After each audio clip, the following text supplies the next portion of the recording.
Most people are ruining their food by using the wrong vinegars. And I'm in the oils and vinegar aisle because I want to show you what vinegars to buy, how to buy them, when to use them, because I just did a video on oils and people are asking about vinegars now. So I'm just going to go ahead and dive right into the vinegar aisle for you right now.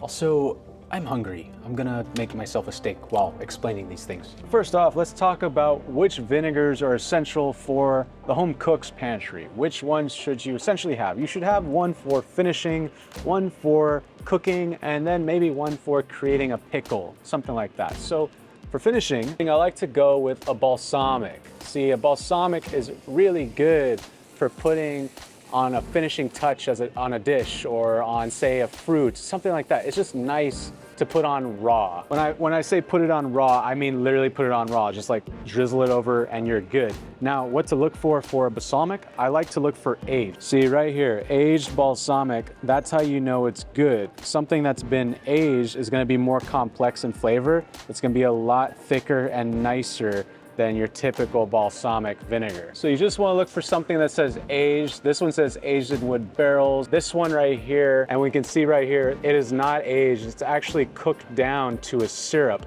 So I might actually not go for this guy because it's concentrated and I don't really want that. Now, just because it's aged doesn't necessarily mean it's not good. It's just something I'm not going to go for because it's not a complex flavor and I want it to be a little nicer because I'm finishing a dish with it. Now, let's get on to cooking vinegars. Let's say we're going to cook a pasta sauce, like a marinara. I'm gonna go with a red wine vinegar. Now this is something that is really good in a vinaigrette. So I can mix this with some oil, make a vinaigrette with it, or I can cook with it. Now, when you cook with a vinegar, you are going to essentially cook out some of that flavor. So you need something that is not so robust and expensive. People are asking about when to use expensive vinegars. I would say the expensive vinegars, they're good when you're finishing with things and you can really taste them raw, or like say in a vinaigrette. If I'm cooking with it, not more so expensive is necessary. Something like this is totally fine when I'm cooking. This is $5 for this whole bottle. Maybe it's good for finishing as well. See, actually at this point with my steak, for example, see all this stuff I've got in the pan with the thyme and the garlic and all that stuff. I could make a nice pan sauce with this nice apple cider vinegar, just pour it in, and then do what we call deglaze the pan with the vinegar. So in this case, I'm also using the apple cider vinegar as a cooking vinegar. Yes, it cooks off the mother. Yes, it cooks off all the benefits of having a mother, but it's still gonna have that depth and complexity. And I can make a really beautiful pan sauce if I just reduce it, as you can see right there. So this can be a beautiful pan sauce if I add in, say, some beef tallow, and then just give this guy a little bit of agitation with that reduced vinegar. And now we're talking right there, beautiful. Now, this one is great, apple cider vinegar. I tend to go with this local one right here. Apple cider vinegar and rice wine vinegar, I kind of use for the same purposes. I will use them for pickling. I'll use them for dressings. It's actually kind of my, what I like to call general purpose vinegar. I say that not lightly. I actually do use it for generally anything I'm gonna put vinegar in. This one's a little stronger, so I might opt for rice wine vinegar. Now, granted, I don't see it anywhere in this aisle. Typically you find them in an Asian store. I don't see it here. This is a more Americanized store. But as you can see, this one has what's called the mother. It's this cloudy murkiness on the bottom. It'll even say it sometimes on here, has the mother, right here. It says has the mother. And what that does, it adds more of a benefit to you and your health. It's gut health. It's a bacteria that forms with the ferment, because vinegar, overall, it's a ferment. And you do kill this when you cook it.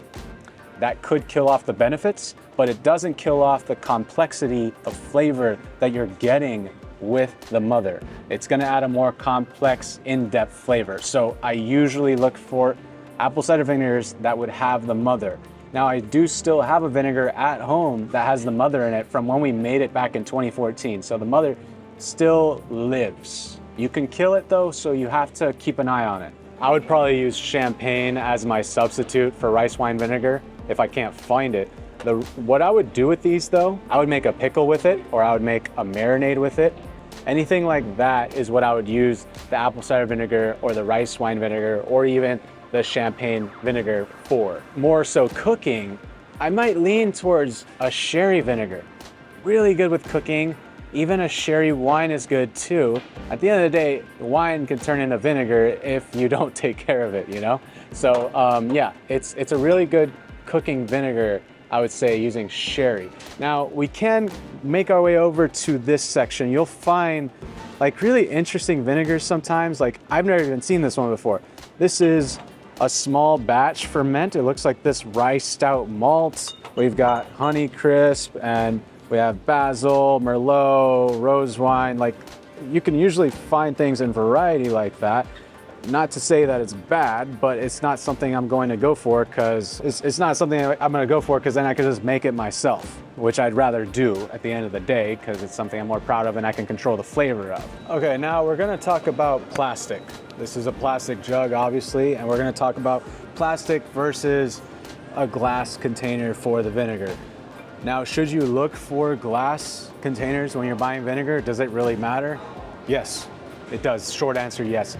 Reason being is when you have a plastic container for the vinegar, vinegar's high in acid, of course, duh. But what I'm getting at is it's high in acid, so it's gonna degrade that plastic over time, and that's going to leach into the vinegar itself, which is also gonna leach into the flavor. So if you're using it for flavor, which you are because you're cooking with it, I would say opt for glass containers, which are probably a little more expensive, but they're better for you and taste better. If you're going with something like this, like a white vinegar, which you're gonna probably clean with, then sure, it's totally fine. But if you're cooking with it, then no. I actually don't like white vinegar. People say to use this for pickling, but I'm just not a fan of white distilled vinegar. I don't like it, I can't do the taste. And that is all for this episode on vinegars. Let me know what you'd like to see next in the grocery aisle, and I'll get to it.